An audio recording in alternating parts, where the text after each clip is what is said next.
Rachel. I'm the sexual and gender-based violence intern. If you don't know the person you're sitting next to, take a quick moment to say hello.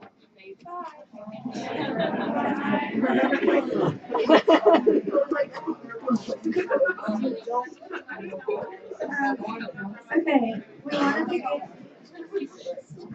we want to begin by recognizing that we're on occupied land. This is hot in a shiny way. You can sign up for the WMST outreach on the clipboard, which will be our focus. All week, WMST will have resource packets that can help you support the water protectors of Standing Rock, all the way from Hamilton and then over there on the Window Ledge. Today at 7 p.m. in WMST, the Stand and Speak Feminist Rhetorics and Social Change class will be delivering their personal narratives on race and identity. All are welcome. Tomorrow at 6 p.m. at Haven, there will be a clothesline project workshop where you can make a t-shirt to be added to the clothesline. The clothesline project spreads awareness about survivors of domestic and sexual violence experience.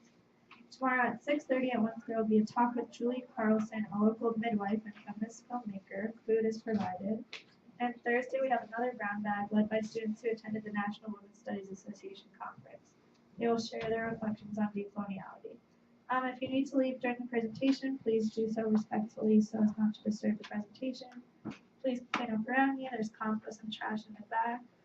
Thank you so much for coming. And now we have Tizzy and Oni from the African Stand.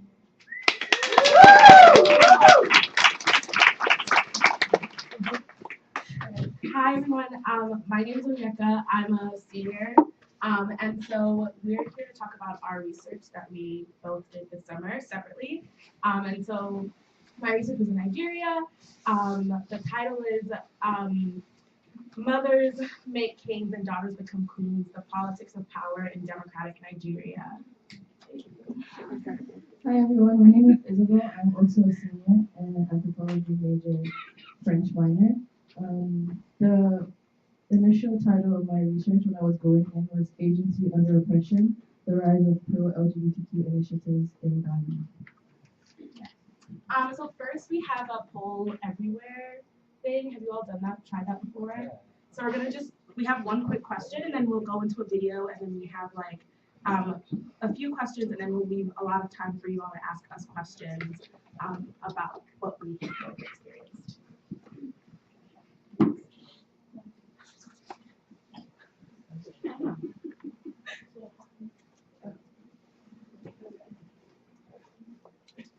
Okay, so what you do is you text 223, so that's the number, and what you're gonna put in the text is Agile, AGILETEMP. Oh my god, this is so long. Okay, there you go. Text it, answer the question, which is, what do you think about when you think, or who do you think about when you think about authority? That's the question. Okay. Yeah. And it should let you enter the.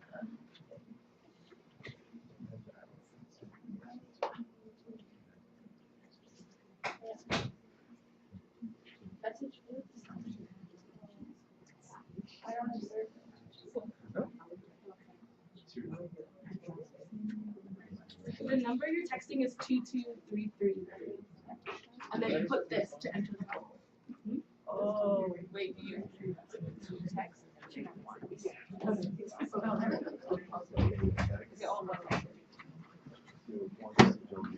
Oh, yeah.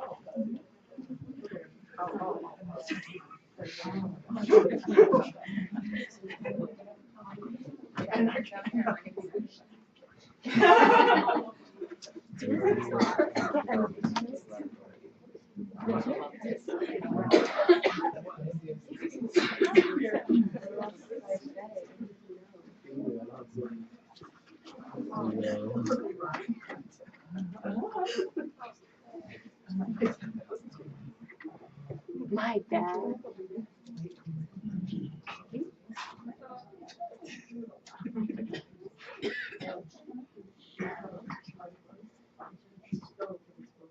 Oh, it's full? Okay. Oh, it's full. But if you could just shout out if you have something that you really wanted to say.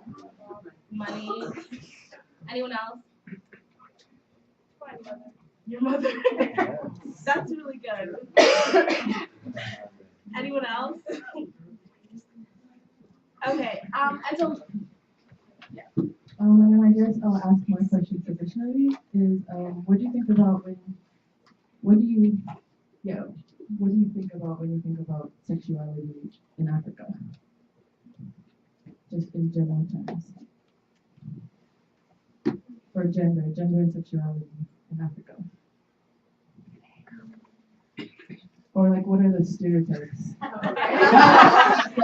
Stereotypes that you know of. Oppressive? Rigid? Matriarchy?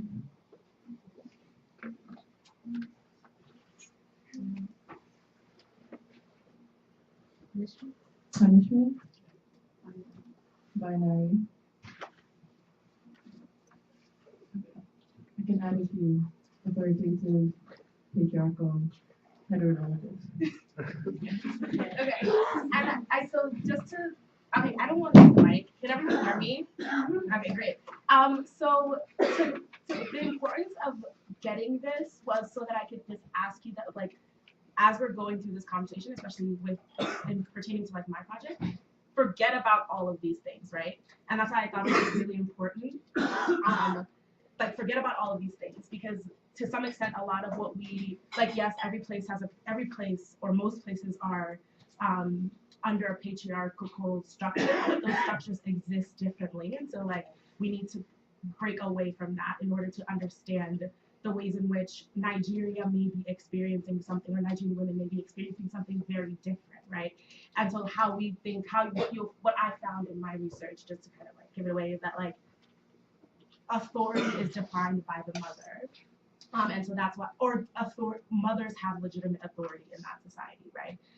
And so like that's really important for understanding the ways in which like men and women interact, but maybe also like why is it that some women don't necessarily want to be involved in politics or may not vote for other women, right? Because like I'm a mother, I have legitimate authority, and I don't need to be in politics to exert that authority. I can do that in my neighborhood, I can do that with my kids, I can do that with my husband. I don't need to be president. So yeah. And what I found in my research in general, was, in fact, even though these stereotypes do exist and are the dominant structures in a society, that people do practice different kinds of sexuality, do express their gender different ways. And though a lot of it is influenced by Western labels, Western frameworks, there's a sort of like hybrid between Western ideas and local ways of expressing their gender and their sexuality. So that was like the main thing I took away from that. So now we're gonna go into the video. So while I was in Nigeria when I first got there, I worked with this organization called Ward C. I really don't like using the word. I worked with this organization called Ward C. And so they have a bunch of programs that are under their department. So they don't necessarily just focus on like women in politics. Actually, it's like they focus a very small amount on that. And that was the first organization I worked with. They have like a diverse amount of things. So they work on like health, they work on like legal rights, and then they may also do some political advocacy stuff. And so a part of a program that's a part of Ward C was the Purple program. And so that was a program more to kind of get youth involved in advocacy for women's rights. And so Purple goes around and creates these videos, and they like do marches and stuff to interview people and ask them about like things, general things like, oh, like who's smarter, men or women? Like, who can a woman ever be president? They ask things. They did a domestic violence piece that's like really scarring. But those are the type of things that they do. So I had pulled some of the videos. We're gonna just watch a couple clips from them, and then we'll get questions. We'll have questions that will pertain to the both of us. Is that cool? Mm-hmm. Okay.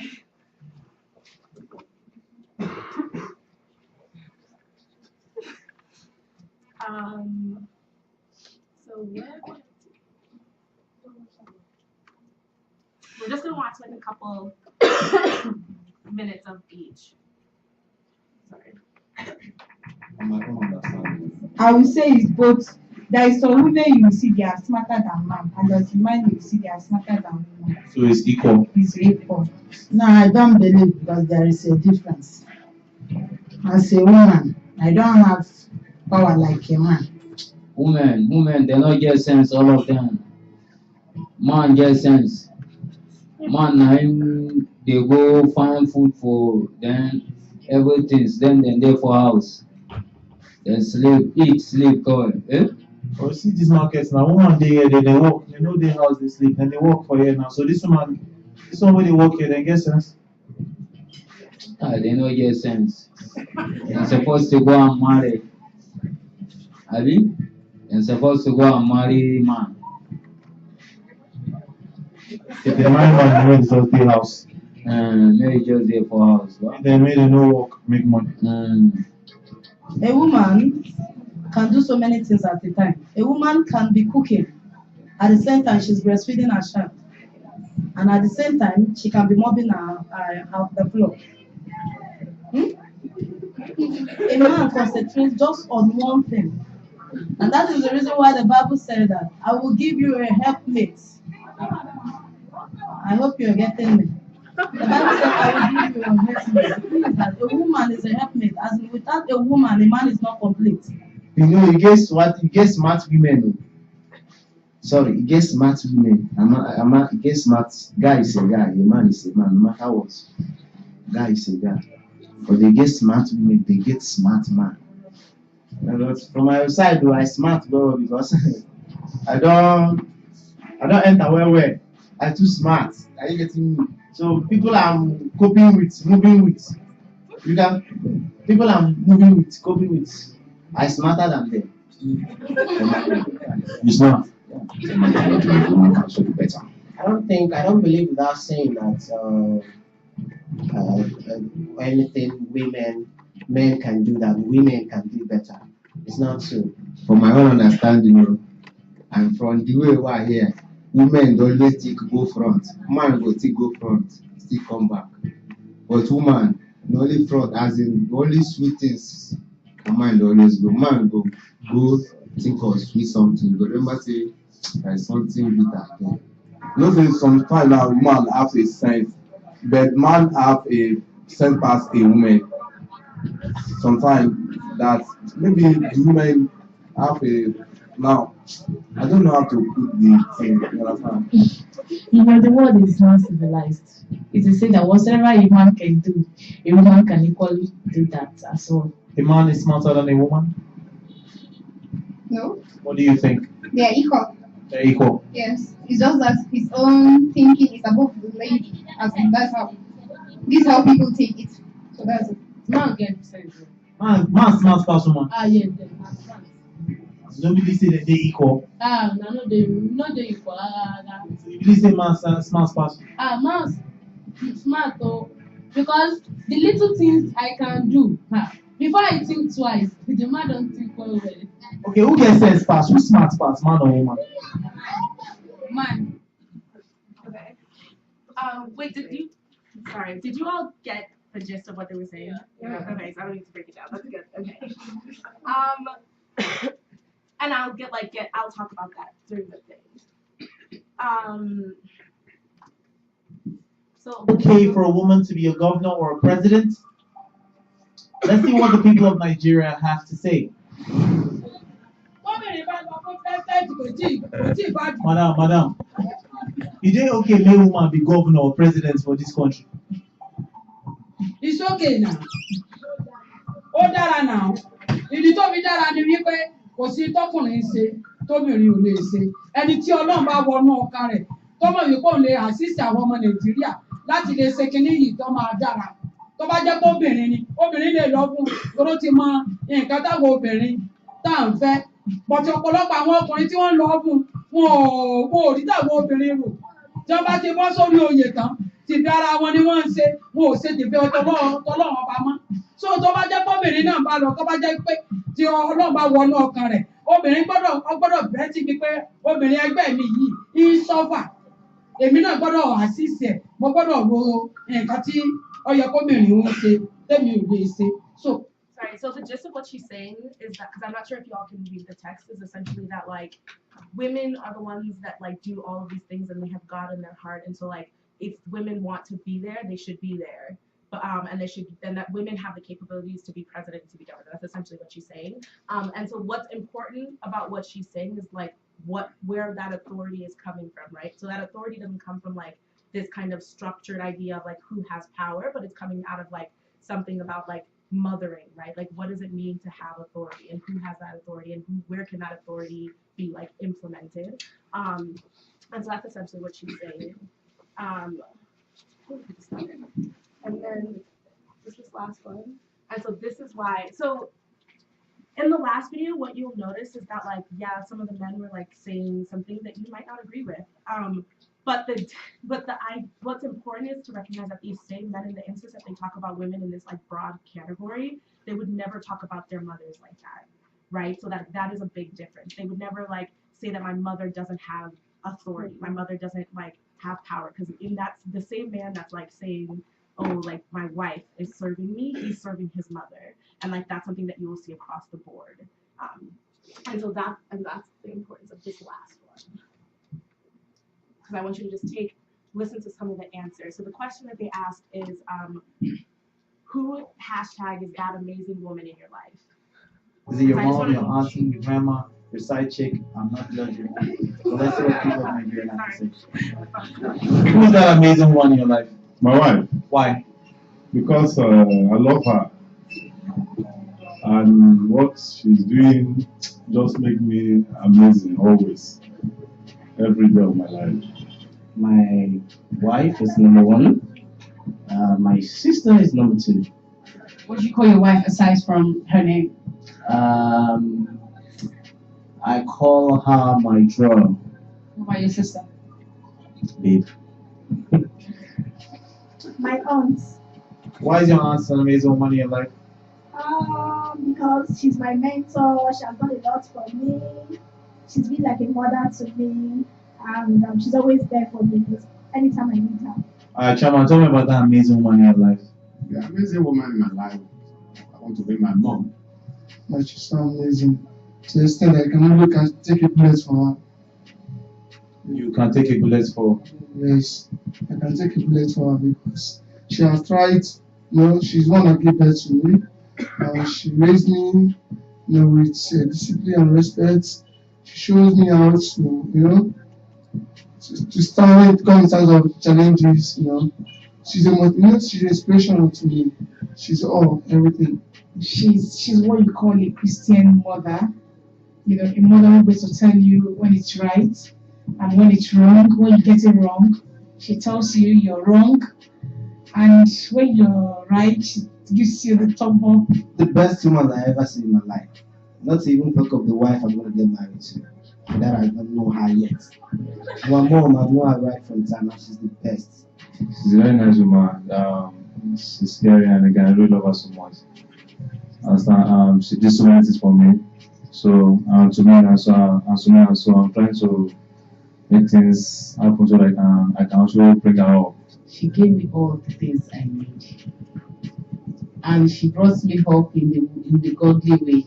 Even we lost our father in a tender age, but she never let us feel that we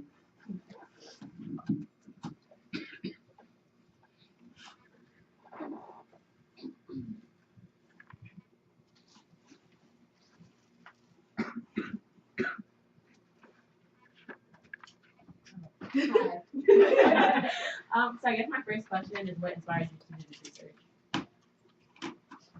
Okay. So for me, the reason why I wanted to do this research was, firstly, I'm Nigerian and Liberian, and so I really wanted to do research that would be connected, that would, one, allow me the opportunity to go back home, because I hadn't been there in maybe 7 years, and two, I wanted to go do research that would be meaningful to me, like that would help me understand like my own histories and my own kind of context that I don't necessarily have access to here in the United States. And so for me, that was the biggest thing, was that I wanted to go back home and I wanted to do research and I wanted to talk to women and people my age and hear what they had to say. So that would be my answer. I think I had similar sentiments that I wanted to do something meaningful, especially within the context of my country, which is Ghana. And I had always had a tension within me with the general consensus back home when it came to sexuality and deviant sexuality or homosexuality. And Ghana is very homophobic, if I'm being brutally honest.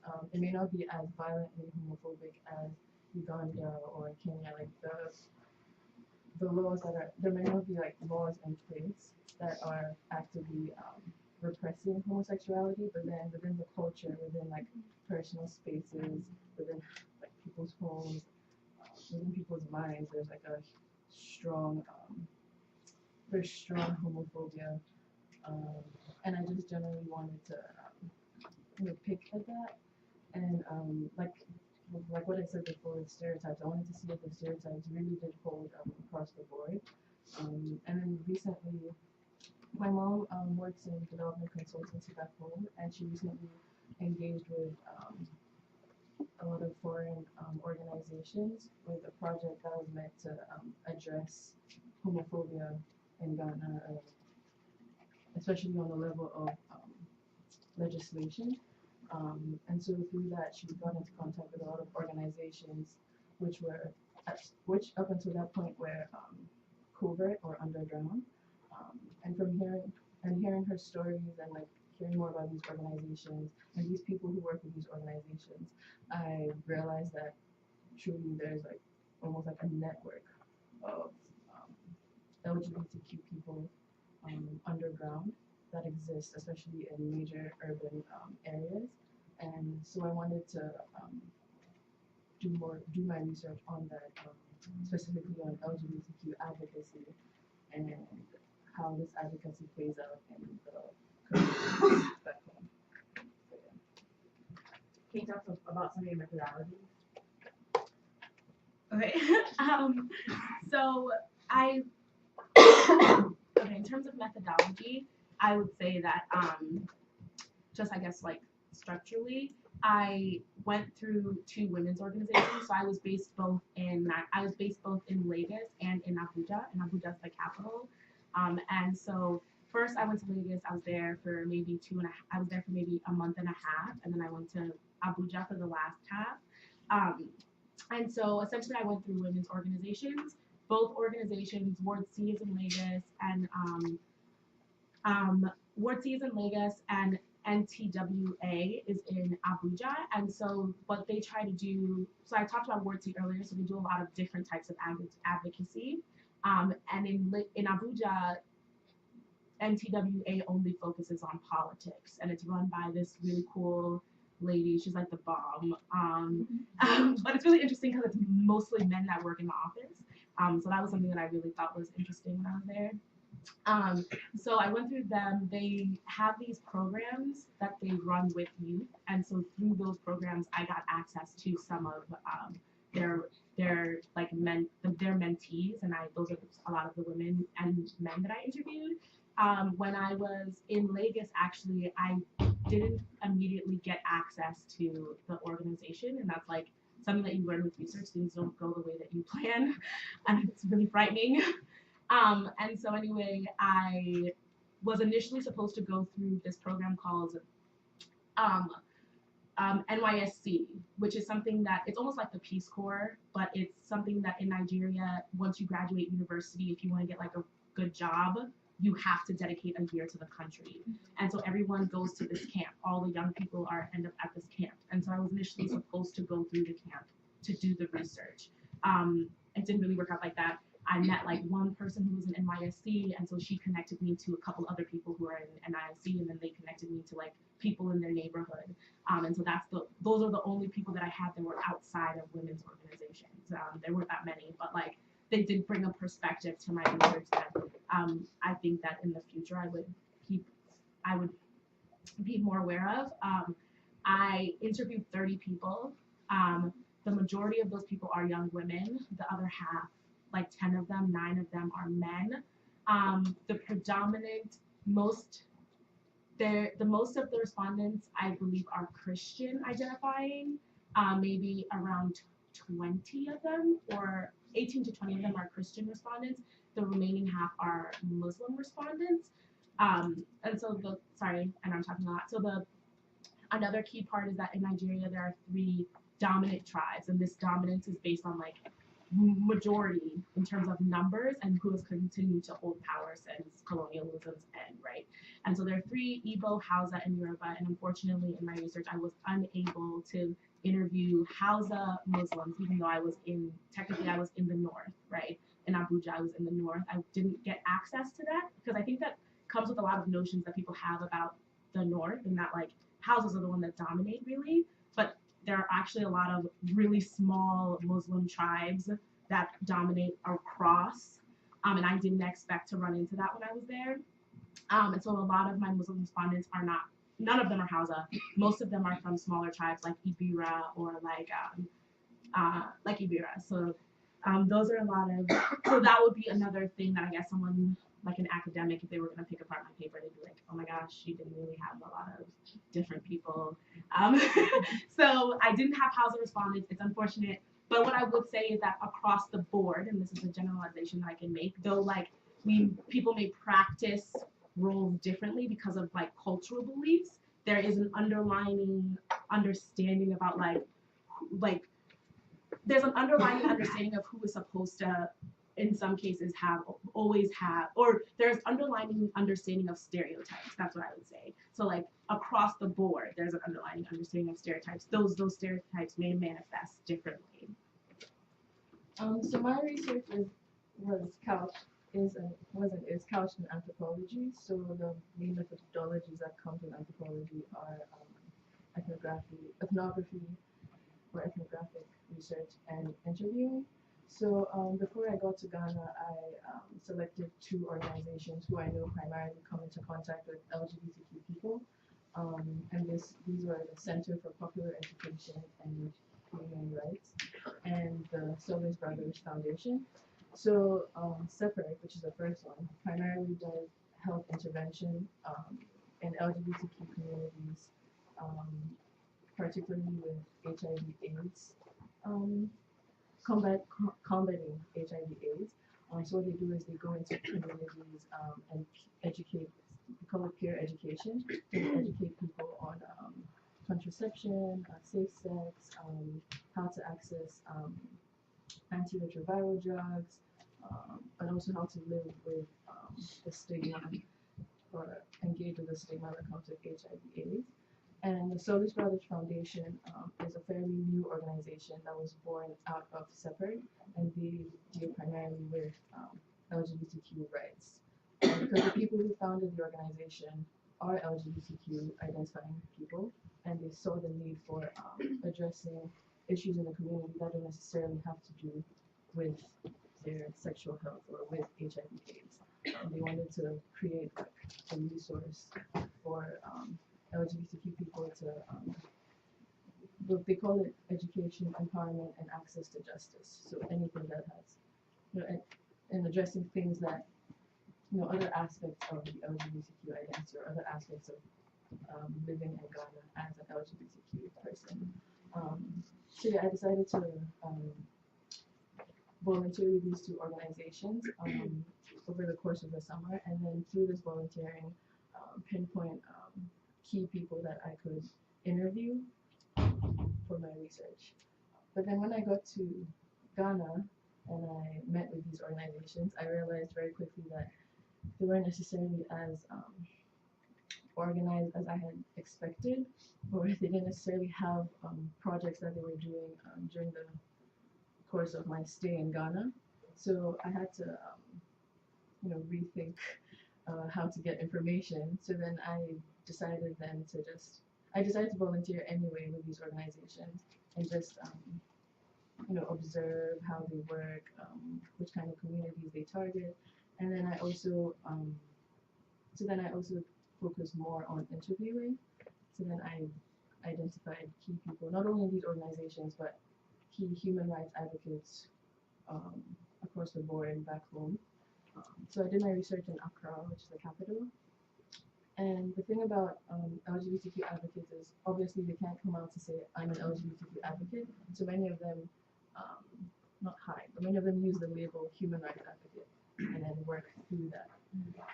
So that was something that I noticed. And yeah, so then my research lasted from the end of May till the beginning of August.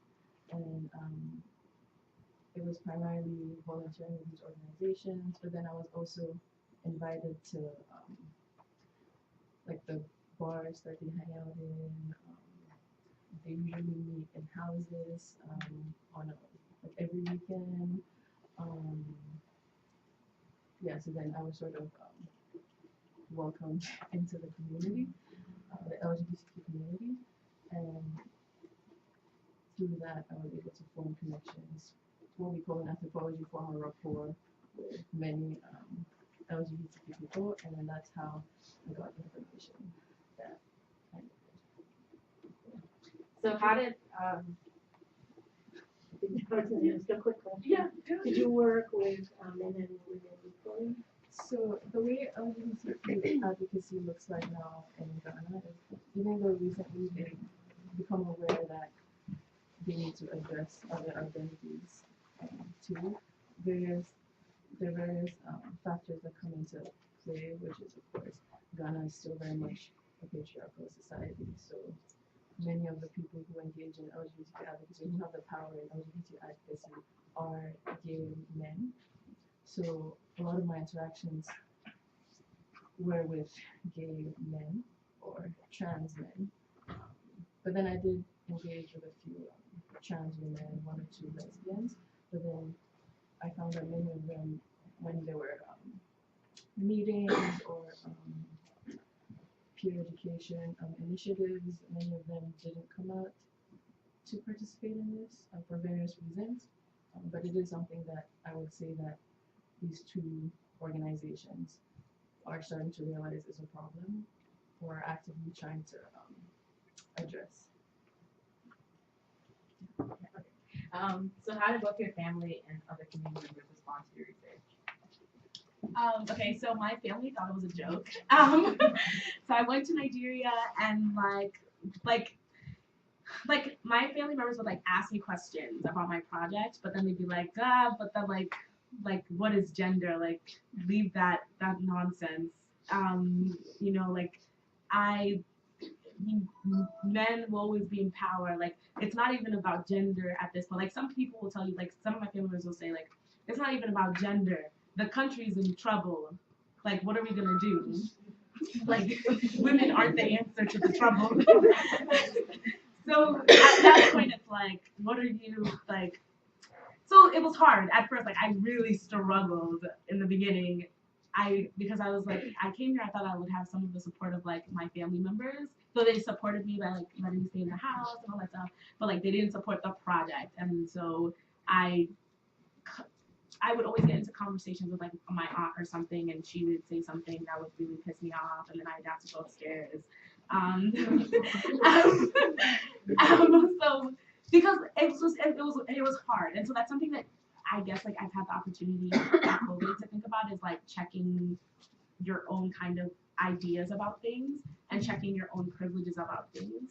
And I think that yes, I was cognizant of because of Professor Moran's class, shout out to Professor Moran, I was cognizant of like how gender may manifest differently in different societies, and maybe given like different things, you still come in with specific ideas, right? You still have specific expectations. Like you hope that your aunt will like side with you on some things. She doesn't, throws you under the bus.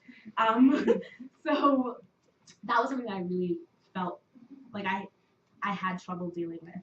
I guess like in the community, I think that for most of the women, the young women I interviewed, a lot of them were really interested in the project. So after I did the interview, I would ask them, is there any questions that you would have for me? And so people really had questions. They wanted to know like, how I came about doing this research. They wanted to know, like what actually motivated me to do this, or are you a feminist? I think that's the most like upfront question I got. Is that why you're here? But it wasn't like, oh, I don't want you to do this research. I just really wanted to understand like what made me want to do this research. And so I thought that was like that helped me feel comfortable and be able to be in the spaces that I was in because I felt like the young women really wanted to be a part of it. And they all want to like get copies of it, and people invited me to like, oh, like you need to come back when you're done with this research and come and be a part of the change. And so like those are things that really made me like feel okay, even though like I was still dealing with like my family members at home. Like everybody has some struggle family, right? And so like, and like even my own dad is like a struggle family member, and I'm just like, please. But he's really supportive though, right? So he really wanted me to do this research, and I think that I think that for my dad, and so okay, I may go on a tangent. So my dad is an Igbo man, and so with that comes a lot of like expectations. He's a firstborn Igbo man, right? So with that comes a lot of expectations about his role and like what he's supposed to do for the family and what type of person he's supposed to be, and he's supposed to technically have male children, even though that has kind of died down. But I think that like my dad only has 3 daughters, and so I think that because he has the 3 of us, things start to shift, right? So like everybody else, right? Like he'll still say like, oh, I don't know why she's doing that, but he'll never tell me not to do that, right? Like he definitely wants me to continue my education and to be as great and powerful as I want to be. But I think that's like there are things that are shifting, that things for him have started to shift, and he's struggling to like have that type of discourse with his own brothers and his own siblings and say like, oh, this is not okay, right? And I thought that was the interesting thing was like I was being supported, like I felt support from him, and I thought that was really important, and that like I in my 22 years, like I've definitely seen him change, and I think a lot of that has to do with the people that he has in his house. So yeah, so I think that my family was not that supportive. My dad was the bomb, and the community was really open to me being there. So my parents were surprisingly more supportive than I thought they would be. Well, I wasn't surprised with my mom because obviously she was working with LGBTQ advocacy groups already. But with my dad, who over the years I knew to be problematic, I think with like the experience with my mom and like me and my mom over the years, just like barraging him with our ideas of sexuality and like homophobic, like anti-homophobic sentiment, blah blah blah. I think he came to understand more. So when I said I was engaging in this kind of research, they were both very supportive. But then when it came to extended family and people outside of my family, it was a bit more difficult, and I was always hesitant to tell people what kind of research I was doing or why I was back home over the summer because I didn't want to meet that kind of hostility from people, which I did, a couple of times, but then I managed to overcome that.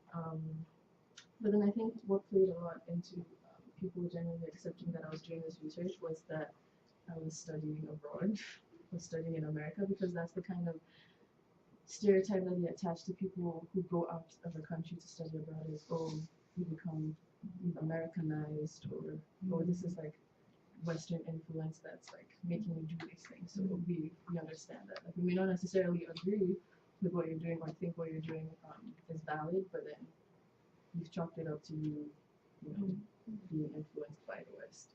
So it was a struggle having to reconcile with that, but then I managed to just like, not think about that and do my research.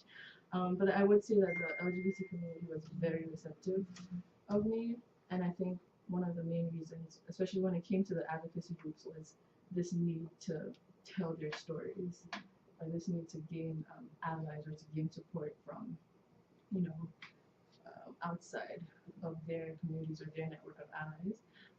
And that was one thing that I had to struggle with, was like a lot of them had this expectation of me, like they had this expectation that like they thought that I had like some form of power being a researcher studying abroad, and that me being there and like asking all these questions and researching and writing this paper was like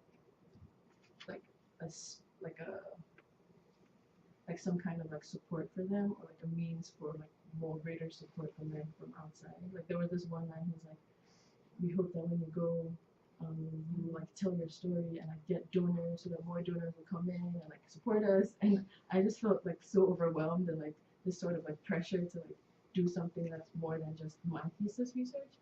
So then that was something that I had to struggle with, and like I really tried to convey to them that this was as much of a learning process. This was a learning process for me, and like yeah, like a learning process for me, and like I am still like I do want to help in the best way that I could, but then I didn't want to raise their expectations with what I could achieve because I was just a student. This is my thesis research, like, but yeah, there was that pressure, like Onye said, that came from them with me. I would hope you come back to help us, or to join the fight. And yeah, so that was the context. Yeah, I would definitely, so just to echo some of the things, to make some connections. So like for me, like I also got a lot of those same comments that would say like, oh, you're from America. So like it was an easy way to like dismiss what you're saying, but also like it was a way that I also allowed myself to be dismissed, right? Because that, like there is at some point like I do recognize that like I am also an outsider.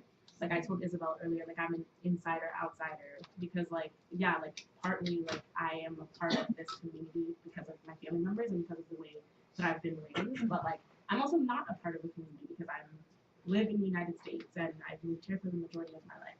And so that's something that I have to always keep cognizant of, like always be aware of. So you kind of touched on it earlier, but like how did you navigate your various like, spaces, knowing like being aware of your privilege and your different So like I said, like I allowed myself to be dismissed because I also, and that's something that I'm also struggling. So my paper is not even finished. Like it will be finished on next year, and like I'm struggling. I don't really know how to conclude. And so like the issue is that I don't think I have the right to give an opinion about a community that I'm not necessarily completely a part of, right? I don't think I am the authority figure in gender, and so like I need to create this policy thing. Like I think that, and that's something I was struggling with while I was in this space, was how do I navigate these discussions without inputting my own opinions and my own ideas. So I think what I did was I spent a lot of time like listening to people. So even a lot of the people that I interviewed, I was friends with them, and so, or some of them I was close to, and so like I was able to like just listen. Like if I was in my Uber, some like this one random time after I done the interview, like the Uber driver started talking about like women being oppressed, and I was like, oh my god, like why are you talking about this right now? And so he was talking about like police. He was like, you know, men, they never listen to the female police officers. Like they'll just come up to her in the street and they'll like touch her inappropriately, like this. And I asked no questions. Like I was just sitting in this car, like trying to get home. And so, but even in those moments, I spent a lot of time just listening to what he had to say, and like adding in a few, but I never put my own judgment of the situation because like I don't know if I have that capacity or I have that right to do that. For me, I have to recognize, obviously, my identity as a straight person, and then also as a middle class, someone coming from the middle class, because a lot of the organization, or a lot of the people that I encountered, or a lot of the people within these organizations are from the working class or lower class, or the lower class than I am. And so, of course, I had to recognize all these things going in. But then because like anthropology really focuses a lot on the ethnographic going in, with trying to go in without all these, like Anya said before, without all these identities kind of encroaching in the space, and like you're going in as someone who's going to listen and observe and absorb. So that's what I try to do with my research, while also recognizing, of course, that I would have certain biases as someone coming from a certain class, as someone whose identity matches with the predominant identity of a society. So yeah, that's what I would say. And obviously there was a struggle in some parts, but I think hopefully I succeeded for the most part. So like super quick conclusions and then Okay. I can start. Okay. So what I would say, what I found in my research was again like politics in Nigeria has been so kind of broken down, and like broken down because of a lot of things like corruption and like so many things like things like corruption, militarization, and like colonialism have kind of constructed a political sphere in which like both young men and young women don't have access to it, right? And so when you talk about advocacy for women's rights, a lot of young men are like, whoa, how can you be talking about advocacy for them? I also can't be a politician. Like, I can't be president either. Like, I'm sitting on the outside too. We all in the same boat together. And so, like, that becomes a huge problem. So politics in itself has become so kind of deteriorized, and like people call it a dirty game. And amongst a lot of people that I interviewed, they would refer to it as a dirty game. And so like because of that, like some young women don't see the necessity in being involved in the sphere, right? For a couple reasons. So firstly, as a woman, you already have authority, right? And that authority comes from whoever you believe in, right? So you already have authority as like a woman, as a mother, right? And a future wife, you already have authority. And so because already these mothers take care of their communities, like Nigeria is a country, unfortunately, that like most people provide electricity for themselves, right? Most people provide their own housing, right? And so the women who are speaking are right in capacity because like they're the ones that work in the market. They provide the houses that they live in. They provide the electricity for their families. They provide the food. Like the government does nothing.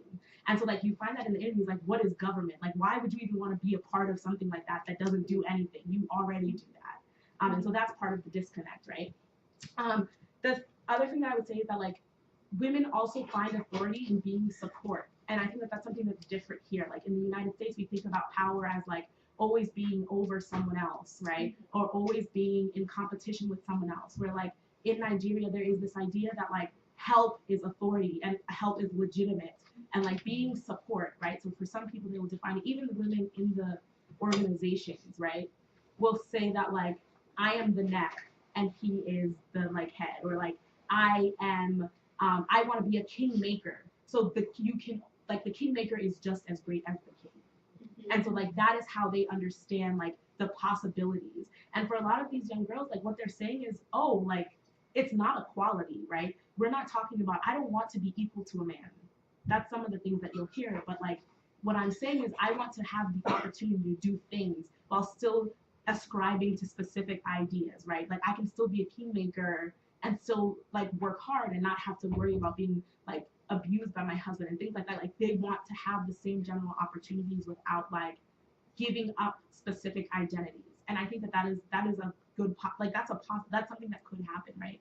But the issue is that what you'll find, and I'm gonna wrap this up. So the biggest problem with the rhetoric, I think, is like it's great, and I think that it's really important, and we have to begin to notice that. And so, like as outsiders, like all these women's organizations that go in, they don't address that, right? They don't address the ways in which women have legitimate authority, and because of that, they assume that everyone is oppressed along the same lines, right? And so that makes it difficult to do any type of good advocacy work, any type of real advocacy work. And so that's what I talk about in my paper, is that the women's organizations who are funded by outsiders, and that's why they kind of come in, is that like outsiders are dictating what these women's organizations can actually produce. Like they want to see specific things. Like this isn't, like they wanted, I remember the organization I was working for, they wanted to do a commercial about a woman cooking, and in the commercial, like the woman would be saying like, yes, I cook, but like I'm still going to my office to do my business or whatever. And the corporation that's funding them was like, no, like you can't say that, that's not feminism, right? And so that's the type of stuff that they're dealing with, right? It's like they are trying to support people in Nigeria, but like because of other people's ideas, they can't do the support that they need. So like real advocacy has to be able to understand the underlying dynamics of women and authority in Nigeria, right? And so how do we bring that into conversation? Because I also don't want to leave on a note where like it's all positive, right? So like there are women in Nigeria who ascribe to politics outside of their outside of like the structured idea of femininity, outside of mothering, and they get kind of pushed to the outside, right? Like they are the radical ones. And that's where a lot of the debate comes. Is like, I can't vote for her, right? Because like this woman doesn't do politics the way that we're supposed to do politics. Politics is supposed to be about mothering, right? But there's one lady, Uche Akunife, she jumped from one party to the next at one point. Like she switched because she wanted to make sure that she would have a seat, right? And so my aunt literally says to me, like, what type of woman is that? How do you jump from one place to another, right? Like, how can you do that? Like that's the type of things men do. Women don't behave like that, right? And so like that is the thing. Like once you begin as a female politician who doesn't ascribe to specific identities of mothering, then you also begin to lose the ability to have the type of ground support as a collective from other women. And so that is a lot of the struggle, is how do we bring all women together while uplifting all different identities of power, right? Like all different understandings of power. Because I also don't believe that Uche would say that she's not a mother, right? But I think Uche is a mother that thinks that she can do whatever she wants. And I think that is where the kind of disconnect exists. Is like, how do we address these underlying issues so that women can support women, or women will support other women? My last point is that like these videos are also great, right? But again, Nigeria is a country where most people don't have that type of access. So like, who are these videos produced for, and who is consuming them? Because I would say that a lot of the people that are consuming them are people maybe like us, or like people like of a specific class in Nigeria, and they're not necessarily the ones doing the work, because most of them leave to like go to university outside or to create their lives somewhere else. And they're not the ones that are staying, right? So who is supposed to consume the work? But this is what they get funded for. I'm just going to be very brief and touch on a few things that I discovered from my research. Is that the first thing is that LGBTQ advocacy in Ghana isn't necessarily practiced in a way that we would think they are. And what I mean by that is, people who call themselves advocates and the initiatives that they create are more so directed to LGBTQ people than to any form of like educating the public or trying to change legislation.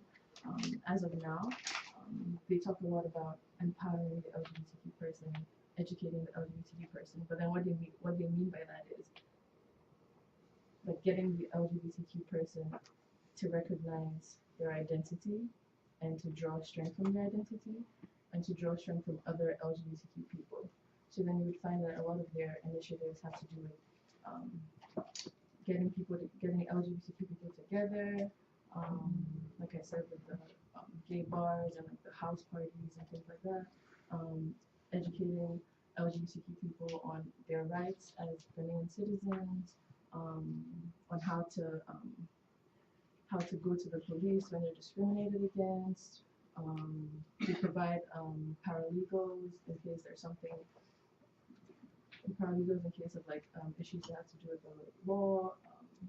So things like that. So like they're more focused on the LGBTQ community and empowering the LGBTQ community more so than advocating to the general society that, hey, we're here, we deserve to be recognized in legislation, we deserve to be recognized in society. They're not necessarily focused on that because obviously the way things are right now, it's very difficult to do that. And it's very precarious in Ghana because there's a culture of silence. So you would think that people aren't necessarily homophobic, but then it's just because people don't talk about it. For the most part, people pretend it doesn't exist, or like people believe that it doesn't exist back home. Like there's a lot of rhetoric that goes along the lines of, oh, it's an African, it's not Ghanaian, this is not culture, this is from the West, it doesn't exist.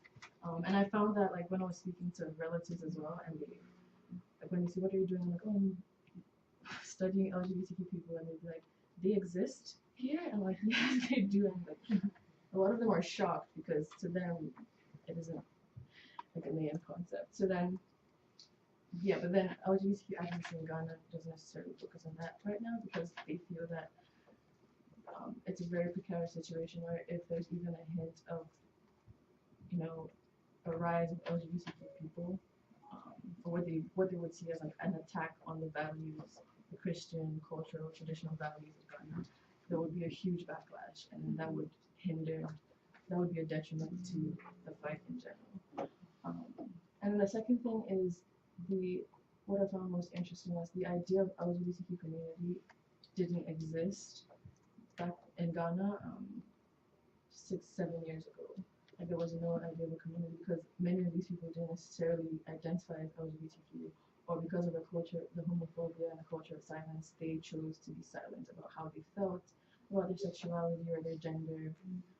But then I found that through the rise of the LGBTQ advocacy groups and the initiatives that they were doing, and through their efforts to empower and bring out these people from their hiding places, the idea of LGBTQ community, was created and is growing. And it's through these like advocacy initiatives that LGBTQ people are drawing their power from, or recognition of their identities from, or their confidence from, and creating this network of LGBTQ people and what they call the LGBTQ community. It's not necessarily like a material, or like it's not necessarily like a physical community, but then they call it a community because of these initiatives, because they come together through these initiatives that are put in place by the advocacy groups. So yeah, those are the two main things that I found. I have a question about the fact that you were based in Accra, and so it's an urban community. Did you find that members of the community were coming from elsewhere, from villages elsewhere, or small towns elsewhere, to form a community in Accra? So the majority of the people I encountered were based in Accra, and I found that a lot of the engagement with people outside of Accra was like the level of engagement was limited with people outside of Accra, but then there were a few projects that sort of like lent validity to this idea of like a nationwide community. One of these was, for example, a hotline system that one of the organizations put in place where people across the country, LGBTQ people across the country, could contact when there's like problems that they encounter, or if they wanted to be educated on the Constitution, or like their law, their rights, etc. So then that would be one way that the community was created, or the community functioned, is through something like that. But then I would say that so far, because of funding and logistical reasons, the community is more so within Accra. Any other questions? Another question about those organizations in Ghana. Do you know, are they like international organizations? Are they like linked to international organizations? Are they like formed like and emerged out of Ghana? You know, So like those two that you work with? They're primarily local organizations. They're created by the LGBTQ people. But then whenever they do have a project they want to carry out, they then look to foreign organizations or foreign donors. And these are mainly embassies or organizations that are linked to foreign embassies, and this is who they get their money from. But primarily they're local organizations. And sometimes they get volunteers from outside of Ghana, but then the organizers are local. And you know, like in your research, like in more bibliographic research, like are there scholars or other folks talking about, are there other languages or other ways of talking about like what we call LGBT identities or practices that are more, you know, like the localized ways in which people talk about them or not talk about them? Because I think in a lot of other countries, I'm thinking even like in Mexico, right, like people studying queerness, you know, and again that's using our word outside of the cities, right? Like there's so many other languages, and that's where you and other practices, and they're not necessarily visibility politics, right, or joining organizations, but they are always been there, right? And so I guess I'm wondering that if you ever in your research looked or found what are the other forms or ways in which people live and practice like their lives that maybe don't fall under LGBT. Yeah, there's definitely like a host of languages that a host of words that people use. that we would like the West would call LGBTQ, but they were necessarily calling LGBTQ because of course English isn't their main language. So then I did encounter a lot of these words that people use. And I would say, like one example I would use is with lesbian community. They don't necessarily call themselves lesbians. Like the word that people use is supi, SUPI, and that's what they call each other, supi. And sometimes, so supi at first was a derogatory term, but then it's a word that they reclaim and use to refer to each other. And the way the lesbian community works is they aren't necessarily as visible as gay men. So they work because of the culture of, so the way it works is the way the homophobia works in Ghana is it's primarily towards like gay men, or the idea of like men having sex with men. And what is interesting is people who have a problem with men who have sex with men don't always necessarily have a problem with women who have sex with women. So then I found that lesbians kind of use this to their advantage, or not necessarily to their advantage, but they're able to exist within this culture of silence, or like silence towards women who have sex with women, and they're able to exist underneath this like culture of silence, using these words, this word sufi, to live out their lives. So then that's like one example. But yeah, a lot of these LGBT people don't necessarily call themselves LGBTQ. They use the words that they always know refers to their sexuality or their gender, or how they express their gender and their sexuality.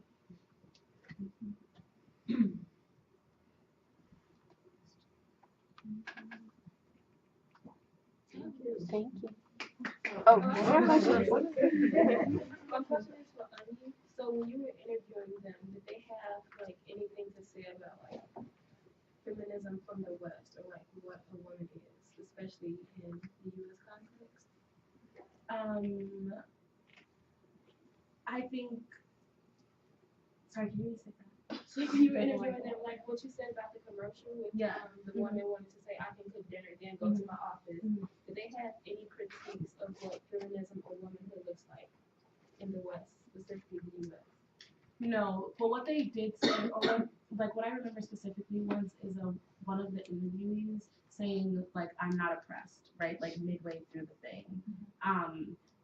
And so what I was trying to understand from that, from a lot of the other things that she had said in her interview, was that like essentially the ways in which we understand African women would dictate that they are oppressed, right? And that's throughout the thing. I don't use that language in my work because it's complicated, and it's complicated to an extent because of the multiple layers of like identities that exist, right? So like you might be like me, like you might be me, and you're the oldest daughter of 3 women. So I have some authority in my family, right? And like God forbid my dad ever dies, I still have authority because my dad is a firstborn man, and so that makes me in charge of like everything that exists in his lineage, right? And so that is, but that is authority, right? And for a lot of these young women who are there, that is the authority. Like because of the multiple layers of things, they may not necessarily have authority next to Jacob, but they have authority next to John, right? And so a big part of that is like they never said any. So to answer your question, they never said anything explicitly that said like, oh, feminism in the West is this. But I think for a lot of people, what you understand from the way that they define feminism for themselves, and they don't use the term feminism, that's also not the language that they would use. So the way that they understand their own authority would say that it is in contrast with the ways that we think